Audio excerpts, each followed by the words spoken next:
오늘 우리에게 주시는 하나님 말씀은 고린도전서 15장 12절에서 19절까지 말씀입니다. 신약성경 281페이지입니다. 그리스도께서 죽은 자 가운데서 다시 살아나셨다 전파되었거늘 너희 중에서 어떤 사람들은 어찌하여 죽은 자 가운데서 부활이 없다 하느냐. 만일 죽은 자의 부활이 없으면 그리스도도 다시 살아나지 못하셨으리라. 그리스도께서 만일 다시 살아나지 못하셨으면 우리가 전파하는 것도 헛것이요. 또 너희 믿음도 헛것이며 또 우리가 하나님의 거짓 증인으로 발견되리니 우리가 하나님이 그리스도를 다시 살리셨다고 증언하였음이리라. 만일 죽은 자가 다시 살아나는 일이 없으면 하나님이 그리스도를 다시 살리지 아니하셨으리라. 만일 죽은 자가 다시 살아나는 일이 없으면 그리스도도 다시 살아나는 일이 없을 터이요. 그리스도께서 다시 살아나는 일이 없으면 너희 믿음도 헛되고 너희가 여전히 죄 가운데 있을 것이요. 또한 그리스도 안에서 잠자는 자도 망하였으리니 만일 그리스도 안에서 우리가 바라는 것이 다만 이 세상의 삶뿐이면 모든 사람 가운데 우리가 더 불쌍한 자일이니라. 아멘. 할렐루야. 예수님 부활하셨습니다. 아멘이십니까? 그것을 정말 입술로만이 아니라 심령의 깊은 곳에서 아멘으로 믿어지십니까? 아멘. 오늘 제목이 부활 소망인데요. 이 부활 소망이라는 짤막 제목 속에는 몇 가지의 질문을 담고 있습니다. 그 질문을 다 지면에 쓸 수 없어서 아주 간단하게 부활 소망이라는 제목으로 주부해냈는데요. 그 질문을 지금 한번 드렸으면 좋겠습니다. 어떤 질문이 있냐면 우리 성도님들은 부활을 소망하십니까? 예, 아멘. 또한 여러분들은 부활에 대한 믿음을 가지고 있습니까? 또한 부활의 소망과 부활의 그 능력으로 살아가고 있습니까? 목소리가 작아지는 것 같은데. 그런 질문을 담아서 부활 소망이라는 제목들을 한번 붙여봤습니다. 이 땅을 살아가는 성도들은 부활 소망을 가지고 살아야 하는 것입니다. 왜 부활 소망을 가져야 하는 것입니까? 왜냐하면 그 부활 소망은 곧 영생에 대한 소망으로 연결되기 때문입니다. 부활 소망을 가진 자들은 하나의 영생 소망을 가지게 되어지는 거죠. 영원한 생명에 대한 소망을 가지게 되는 것이고 또한 영원한 생명에 대한 소망을 가진 자는 부활에 대한 소망을 품게 되어지는 것입니다. 부활은 어떤 것입니까? 유한한 우리가 무한한 영원한 것을 소유하게 되는 엄청난 하나님의 신비입니다. 우리는 유한하죠. 그런데 그 부활을 통해서 하나님의 무한하고 영원한 것을 우리가 소유하게 되는 것입니다. 또한 죄와 허물로 죽었던 죽음이었던 우리가 생명을 소유하게 되는 것이죠. 근데 그 생명은 단순한 생명이 아니라 어떤 생명이라고 말씀하십니까? 영원한 생명을 얻게 되어지고 소유한 자로 살게 되어지는 것이라고 말씀하는 것이죠. 그러기에 이 땅을 살아가는 주님의 자녀들, 성도들은요, 부활에 대한 소망을 품고 살아야 하는 줄 믿습니다. 그 부활의 소망이 여러분들에게 여러분 심령과 삶들 속에 충만하기 원합니다. 또한 그 부활의 능력이 우리의 심령과 여러분 삶들 속에 충만하게 임하여지길 간절히 소원합니다. 성도가 부활의 소망을 가져야 될 이유를 우리가 생각해 본다면 그것은 복음의 핵심 자체가 부활이기 때문에 우리가 복음을 믿죠. 그리고 복음을 전하지 않습니까? 그 복음의 핵심이 뭐냐 할 때에 부활입니다. 우리가 예수님을 믿는다고 할 때 크게 두 가지를 믿는 것을 고백합니다. 이 땅에 인간의 몸을 입고 오신 예수님께서 나를 위해 내 죄를 대신해 십자가에 죽으셨음을 믿는 것이죠. 그 죽으심을 믿을 뿐만 아니라 뭘 믿는 것입니까? 그분께서 사망 권세를 이기고 3일 만에 부활하셨음을 믿는 것이고 그 부활하신 주님이 나의 구원자임을 믿는 것이 예수님을 믿는 것이죠. 그렇게 믿고 계시죠? 네. 예수님의 죽으심과 부활은 복음의 핵심입니다. 그러하기에 제자들은 그 예수님의 부활하심을 증거하는 증인이 되기를 마다하지 않았고 병인의 삶을 살았다고 이야기합니다. 어찌 보면 복음의 그 핵심 가운데 두 가지가 있지만 사도행전을 통해서 보게 되어지는 것은 더 강조하는 것은 죽으심도 있겠지만 부활을 더 강조하고 있고 제자들이 전했다는 것을 알 수가 있습니다. 사도행전을 보면 가룟 유다를 대신해서 한 명의 제자를 뽑자고 이야기합니다. 뽑자고 말하면서 뭐라고 말하는지 한번 보시면 좋겠는데요. 사도행전 1장 22절 말씀을 보시면 그렇게 기록되어 있습니다. 항상 우리와 함께 다니던 사람 중에 하나를 세워 우리와 더불어 예수께서 부활하심을 증언할 사람이 되게 하리라 이야기하죠. 제자를 뽑습니다. 자신들이 입으로 정의하면서 어떤 사람이라고 이야기합니까? 예수께서 부활하심을 증언하는 증인이다라고 이야기하고 있다는 것이죠. 사도행전 2장에도 보면 31절 이하에 보면 동일한 말씀을 하고 있습니다. 미리 본 거로 그리스도의 부활을 말하였다고 이야기하죠. 그러면서 32절에 보면 이 예수를 하나님께서 살리셨다. 예수님을 살리신 분이 누구십니까? 하나님이 살리신 것이죠. 그러면서 우리가 다 이 일에 뭐라고 이야기합니까? 증인이라고 이야기합니다. 이 일은 어떤 일입니까? 예수님께서 십자가에 죽으시고 다시 살아나신 부활하신 그 일에 증인으로 그들이 사역하고 부름받아서 그렇게 일하고 사역을 감당하고 있다는 말을 하고 있는 것 아니겠습니까? 사도들은 스스로를 정의하면서 다르게 이야기하지 않습니다. 예수 그리스도의 부활을 증언하는 증인의 자신들이다라고 이야기하고 있다는 것이죠. 또한 사도들이 제자들이 전했던 복음의 핵심 또한 부활이었습니다. 십자가의 죽으심도 있겠지만 더 큰 비중과 강조점을 두고 있는 것은 부활이라는 사실을 우리는 사도행전에서 확인할 수 있습니다. 사도행전 4장 1절 2절 말씀에 그렇게 기록되어 있습니다.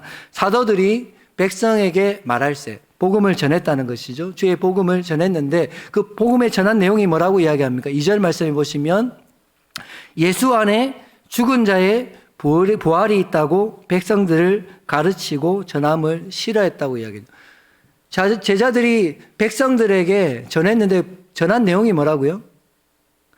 십자가에 죽으심은 사실은 빠져 있습니다. 그 전제하고 있는 것이죠. 그런데 사도행전은 기록하기를 예수 안에 죽은 자의 부활이 있습니다라는 그 이야기를 사도들이 전했다는 거예요. 그 부활을 전할 때에 반응이 양분됩니다. 대제사장들과 바리새인들은 그 부활의 소식을, 부활의 사건들을 전할 때에 뭐 했다고요? 그 제자들을 싫어했다고 이야기합니다. 그러나 33절, 사도행전 4장 33절에는 그렇게 기록하고 있죠. 사도들이 큰 권능으로 주 예수의 부활을 증언하니 무리들은 어땠다고요? 큰 은혜를 받았다고 이야기하는 것입니다. 사도들이 전한 복음의 핵심은 죽으심도 있겠지만 뭐가 강조되고 있다고요? 죽은 자의 부활, 예수 그리스도의 다시 살아나심에 더 큰 강조점이 있고 그 부활의 소식이 전해질 때에 백성들, 무리들의 반응이 어땠다고요? 큰 은혜를 받았다고 이야기하는 것입니다. 축복할 때에 부활의 이 아침에 하나님 앞에 예배하는 성도님들의 심령들 속에 그 예수님의 부활의 사건으로 인해서 큰 은혜가 넘치고 기쁨이 넘쳐나는 축복이 있길 간절히 소원합니다. 그뿐만 아니라 세상 사람들은 그 부활의 소식을 전할 때에 우리를 싫어하고 우리를 공격하겠지만 그럼에도 불구하고 이 부활의 소식이 필요한 자들을 향해서 우리가 그 부활의 기쁜 소식들을 전하는 여러분 될 수 있기를 간절히 소원합니다. 제자들이 바울이 하나님 전했던 복음의 핵심은 부활이었습니다. 그렇기 때문에 오늘 본문의 고린도 전서 가운데 사도 바울은 고린도 교회를 향해서 그들 가운데 부활을 부인하고 부활을 믿지 않는 자들을 향해서 강한 어조로 그들을 책망하며 이야기하는 것입니다. 12절 말씀을 같이 한번 읽겠습니다. 같이 시작. 그리스도께서 죽은 자 가운데서 다시 살아나셨다고 전파되었거늘 너희 중에 어떤 사람들은 어찌하여 죽은 자 가운데서 부활이 없다 하느냐.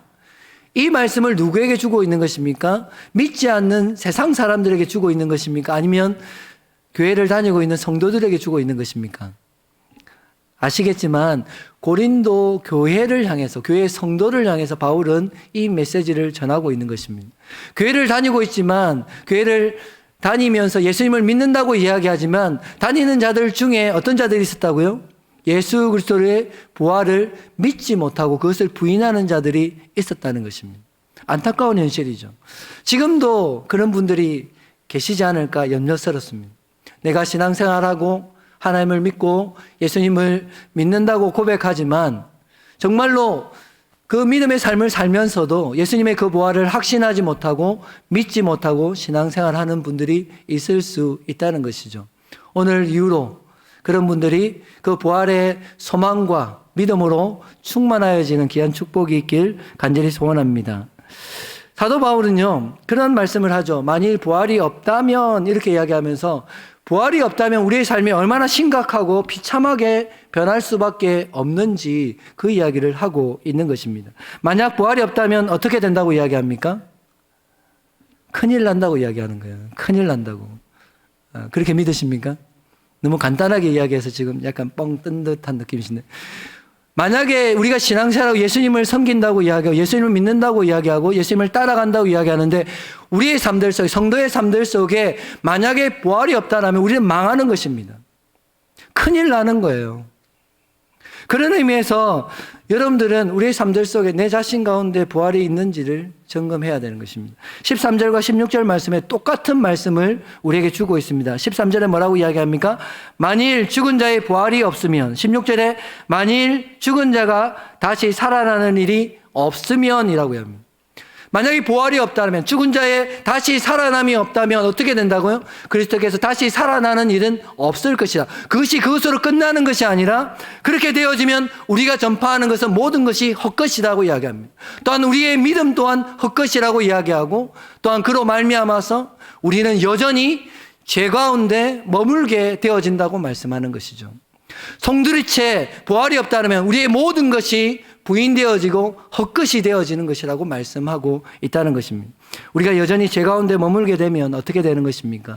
하나님의 심판이 우리에게 임하는 것이고 우리가 죽는 것이고 멸망하는 것이라는 것이죠. 사도 바울은 우리에게 뭘 이야기하고 있는 것입니까? 부활이 있다는 거예요? 없다는 거예요? 객관식입니다. 둘 중에 있다는 거예요? 없다는 거예요?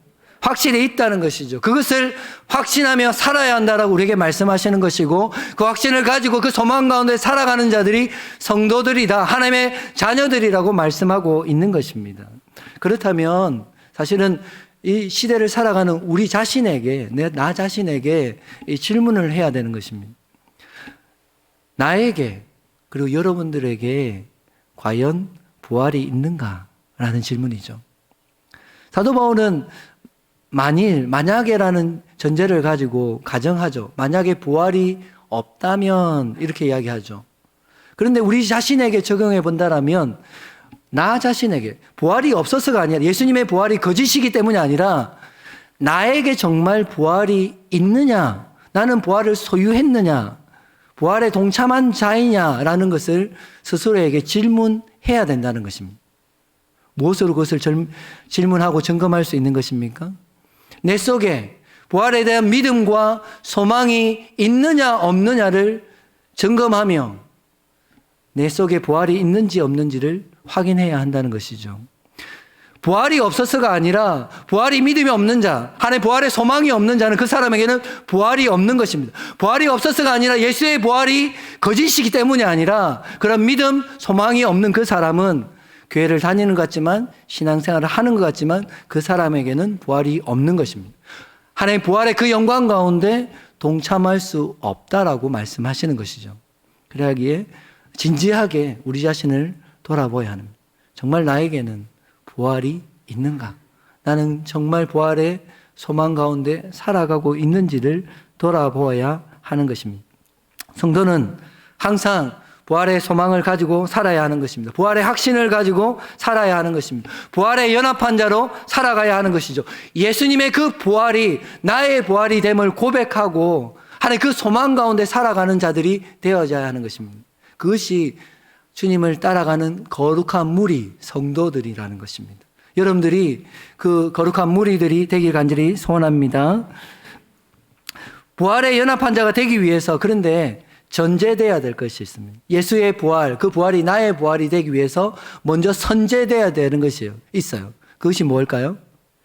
예수님의 십자가가 나의 십자가가 되어지고 예수님의 죽으심이 나의 죽음임을 고백할 수 있는 그러한 믿음이 있어야 되는 것입니다. 이해하셨습니까?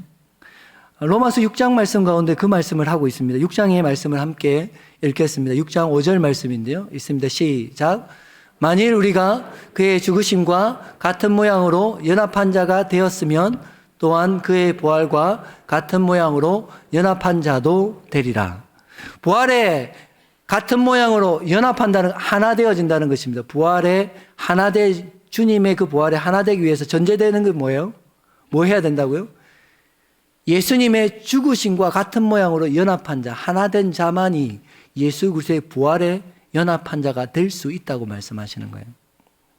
예수님의 그 십자가 나의 십자가임을 고백하고 예수님의 그 죽으심이 나의 죄를 대속하기 위한 죽음임을 고백하는 자만이 예수 그리스도의 그 부활의 영광에 동참할 수 있다는 것이죠. 여러분 예수 그리스도의 십자가 여러분의 십자가임을 고백하십니까? 예수님의 그 죽으심이 나의 죄를 나를 구원하시기 위한 대속의 죽음임을 고백하십니까? 그렇게 고백하는 자들은요, 갈라디아서 2장 20절의 그 고백들처럼 그렇게 고백하는 것이죠. 내가 그리스도와 함께 십자가에 못 박혔나니 그런즉 이제는 내가 사는 것이 아니요 오직 내 안에 그리스도께서 사시는 것이라. 할렐루야. 예수님의 죽으심, 그 십자가가 나의 십자가, 나의 죽음을 고백하는 자들은 그 십자가에서 내가 죽었음을 고백하는 것이고 더 이상 이제는 내가 사는 것이 아니라 내 안에 그리스도께서 사심을 고백하며 매일의 삶을 살아가는 것이죠. 그러나 그 살아가는 목적과 방향들이 이유가 달라지는 것입니다. 누구를 위해 사는 것이라고요? 나를 위해 사는 삶이 아니라 나를 위해 십자가에 죽으신 하나님, 예수 그리스도를 믿는 믿음 안에서 그분을 위해서 살아가는 삶을 살아가게 되는 것입니다. 그 삶을 살아가는 여러분 될 수 있기를 간절히 소원합니다. 예수님의 죽으심에 연합한 자만이 예수님의 그 부활에 연합한 자로 살 수 있는 것입니다. 부활의 그 믿음과 그 소망이 사랑하는 성도님들의 삶들 속에 그 10년 가운데 충만히 임하여지기를 간절히 소원합니다. 아멘.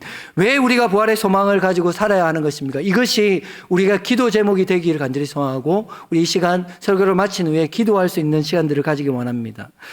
부활의 소망을 가져야 되는 이유가 있다면 그 부활은 하나님의 능력이기 때문입니다. 그것을 믿으십니까?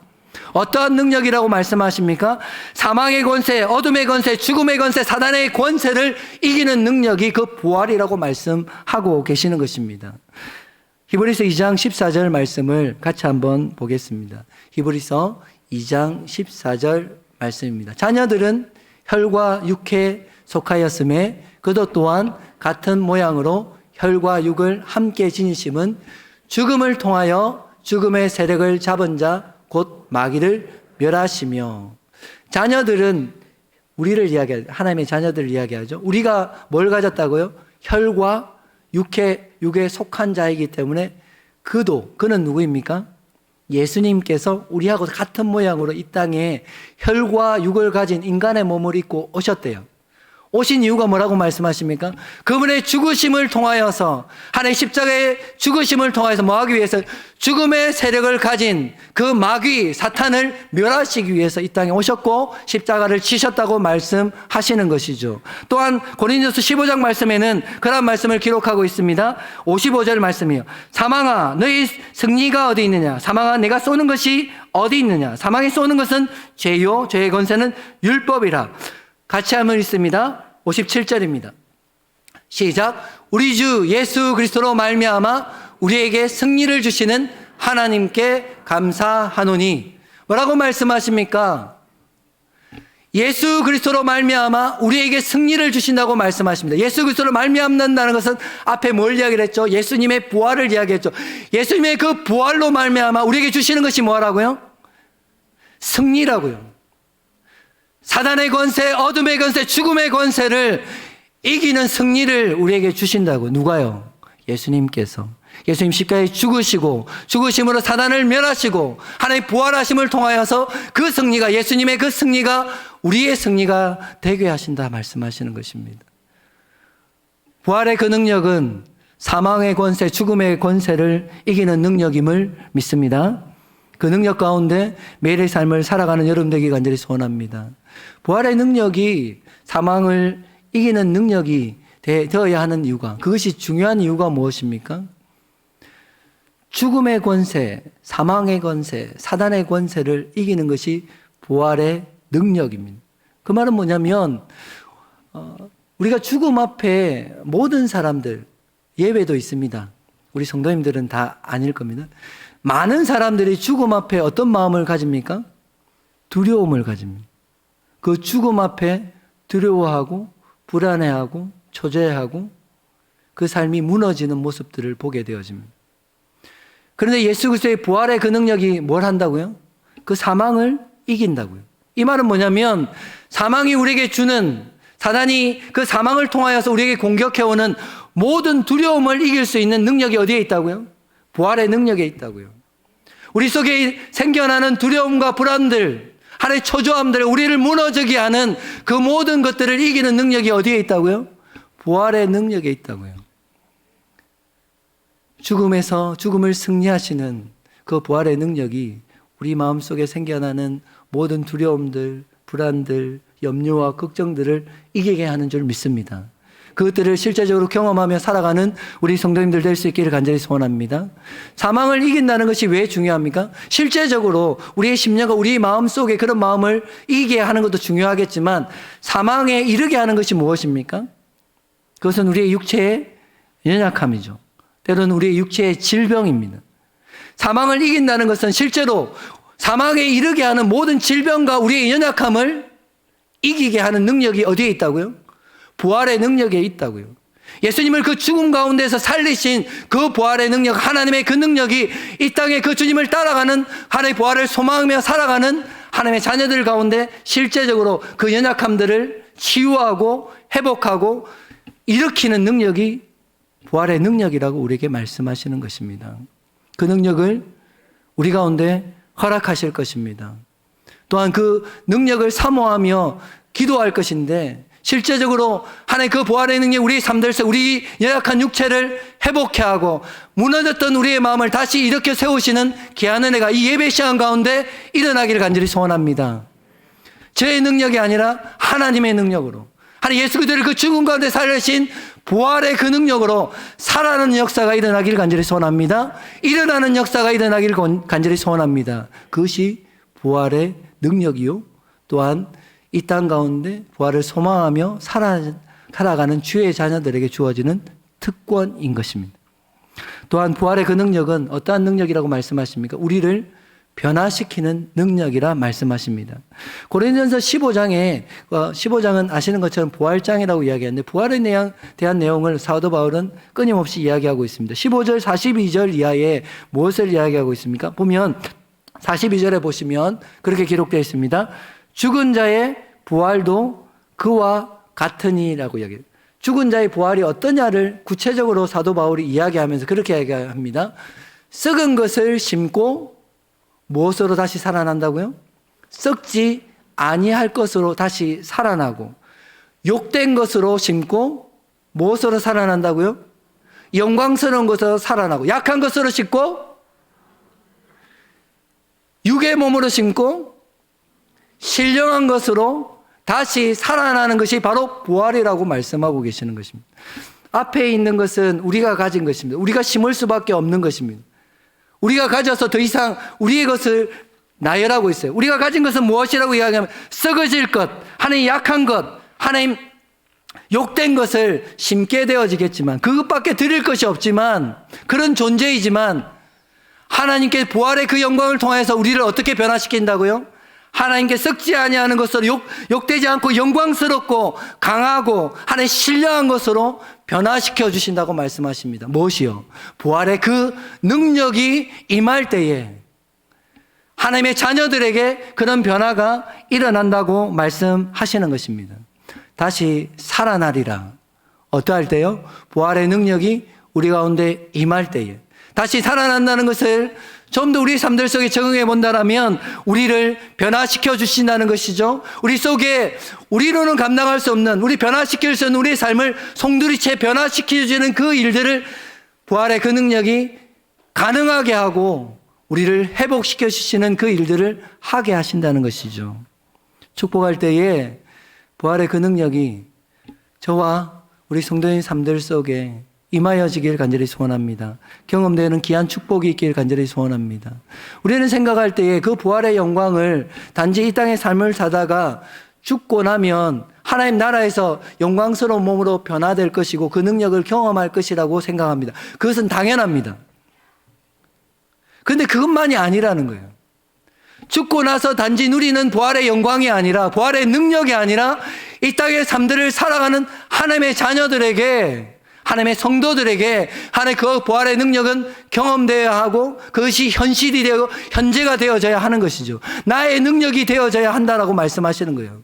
그것 때문에 지금 이 말씀을 전하고 있는 것입니다. 죽고 나서 경험하는 것, 영광스러움에 동참하는 것, 그것은 당연한 것입니다. 그러나 주님의 뜻은 무엇이냐면 이 땅의 삶을 살아가는 동안, 주님의 백성으로 이 땅의 삶을 감당하는 동안 그 부활의 능력을 체험하고 부활의 능력 가운데 회복되어지고 다시 살아나는 그 은혜들, 그 역사를 경험하는 것이 주님의 뜻인 줄 믿습니다.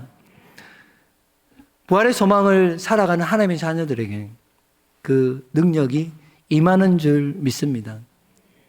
우리가 설교를 마치면 기도할 것입니다. 어떻게 기도할 것인지 아시죠? 하나님, 무너진 우리의 마음, 죽음 앞에 두려워하는, 염려하고 걱정하는 그 모든 무너진 우리의 마음을 부활의 능력으로 회복시켜 달라고 기도할 것입니다. 또한 실제적으로 하나님, 죽음에 이르게 하는 우리의 육체의 연약함들, 질병 가운데 사로잡혀 있는, 묶여 있는 우리 성도들 있다라면 하나님, 부활의 그 능력으로 다시 살아나게 하여 주옵소서, 회복되게 해달라고 기도할 것입니다. 저는 기도할 때에 저 자신과 성도님들을 위해서 기도할 때에 그렇게 기도합니다. 하나님, 부활의 능력이 저와 우리 성도들에게 임하여 다시 살아나게 하여 주옵소서. 그 부활의 능력이, 하나님 십자가에 죽으신 예수 그리스도를 살리신 그 능력이 우리의 삶들, 성도들의 삶들 속에 현실이 되어지고 그런 능력을 경험하는 축복을 허락하여 달라고 기도합니다. 여러분 그렇게 기도하고 계세요? 기도하시기 바랍니다. 그것이 우리에게 주신 특권이고 축복입니다. 부활의 능력은 죽어서 누리는 것이 아니라 이 땅의 삶을 부활을 소망하며 살아가는 주의 자녀들이 누려야 될 능력임을 믿습니다. 부활의 능력이 임할 때에 우리는 변화될 것이고 우리는 회복되어질 것입니다. 하나님의 부활의 그 능력이 우리 가운데 임할 때에 우리는 새로워질 것입니다. 그리고 새로워지는 그 능력 안에서 믿음의 삶, 거룩한 백성으로의 삶을 살게 될 것입니다. 그 믿음의 전진들을 행하는, 걸어가는, 그리고 그 능력이 내 삶에 임함을 경험하며 내 삶에 임하신 그 영광을 선포하는 주님의 자녀들 될 수 있기를 간절히 소원합니다.